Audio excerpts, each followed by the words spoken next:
Howdy folks, I got a fun rum to show you today from the Beenleigh Distillery in Queensland, Australia.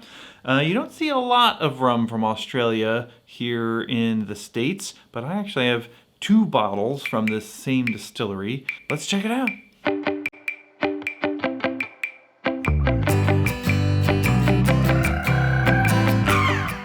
So the first bottle we have is actually under the label of the Beenleigh Distillery.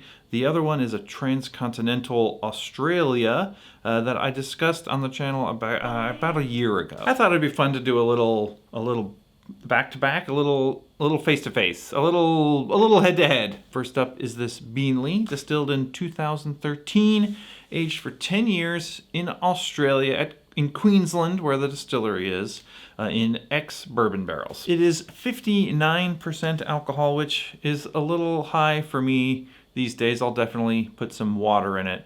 It cost me right around $100. Beenleigh is supposedly the oldest distillery in Australia, which is pretty neat. And you might be interested to know that this bottle is imported by Velier. I think Oregon must be getting like all the Velier products because I've seen a lot of Transcontinentals. I've seen all the Papillons. We've got this Beenleigh, some of the Habitation bottles. So good news for me. Now, they put some information on the label, which I thought was interesting. The rum is made in a column still, and then the second distillation is in a pot still. Now, they point out a couple of interesting things on the label.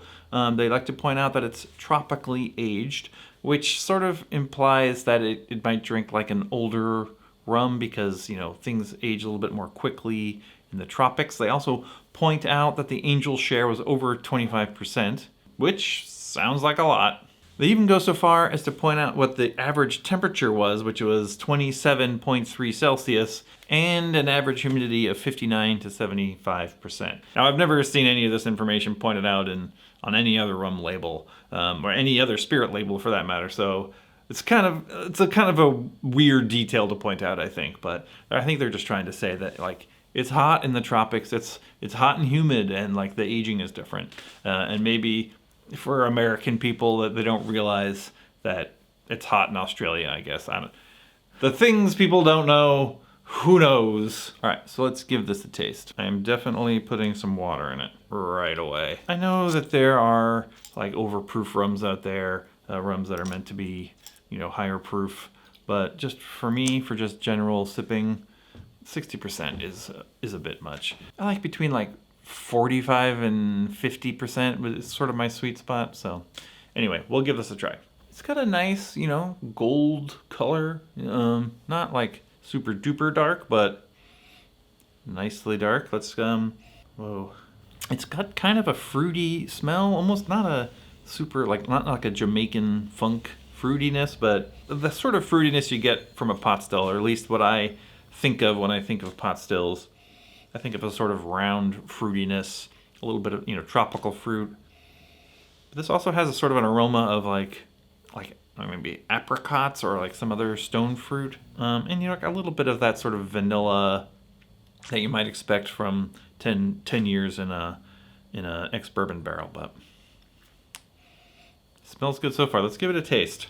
A little hot, but not as hot as you might think. I did, as I said, put a little water in it already, but a little bit of that vanilla, a little bit of caramel, a little bit of sort of butterscotch, and some very light sort of tropical fruit notes. You know, maybe like I don't know, like a banana or a mango or something. And it's got like a lingering aftertaste of, I think from the bourbon barrels, like a lingering kind of vanilla, caramel, apple aftertaste. Delicious. I was interested to read on the bottle that it was a column still and then a pot still. It's got sort of this combo. Column stills I think of as being sort of a little nuttier, a little brighter, a little lighter, and pot stills as being a little heavier, you know, with those dark fruits and stuff. And it's got kind of a combo. It's got sort of a lighter, nutty taste at first, and then sort of evolves into a sort of more rounder, fruitier thing. I think it's really good. Now let's move on to the Transcontinental Australia. Transcontinental, if you're not already familiar, is another Velier label. What they do is they find rums from around the world, sometimes aged, sometimes not yet aged. They bring them back to Europe, and they further age them in Europe, in France, I think. Sometimes they blend different barrels together. I believe this Beenleigh is 2 different barrels aged for a few years in Australia, and then shipped to Europe and further aged for a couple more years in Europe. It is a 5-year-old rum, and it's 48% ABV, so it goes down a little bit easier. I actually finished off the last bottle of this I had, but I went ahead and bought another one. There's just a few bottles of it just sitting on the shelf at the liquor store, the one right near me, and I'm not sure why. It's so good. I don't know why no one's buying this rum, but if you see it at your local liquor store, then I think you should buy it. It cost me, I think, about $71, something like that. So anyway, let's give it a taste. It is, I guess, yeah, it's slightly lighter in color than the Beenleigh one, but not a ton lighter. Okay, so first of all, it's a lot less aggressive on the nose in terms of the alcohol. It's got kind of a light nuttiness, and sort of, again, that sort of background fruit flavor. A lot easier to sip, obviously. Much more of that tropical fruit and less of that sort of bright nuttiness. Like a nice sort of vanilla sweetness to it. I think this is really good. This goes down so easy. It's sort of light funkiness, a light fruitiness, tropical fruitiness, combined with that sort of, the dark age and a little bit of vanilla. I think it's really good too. Going back to the Beenleigh's got a lot more vanilla on the nose, a lot more barrel influence, I guess. Let's give it another sip. The Beenleigh is more complex, I think.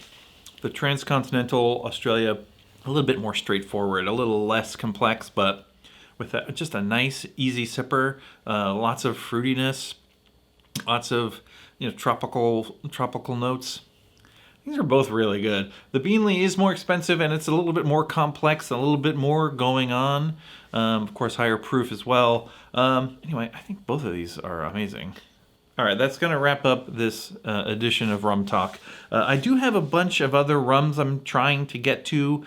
If any of these were of particular interest to you, let me know down in the comments, because I'm not sure which one I should tackle next. A couple of these are Jamaican, and a couple are the sort of weirdly flavored rums from far off places variety. So let me know what you'd like to see most. In the meantime, thanks for watching, and we will see you next time.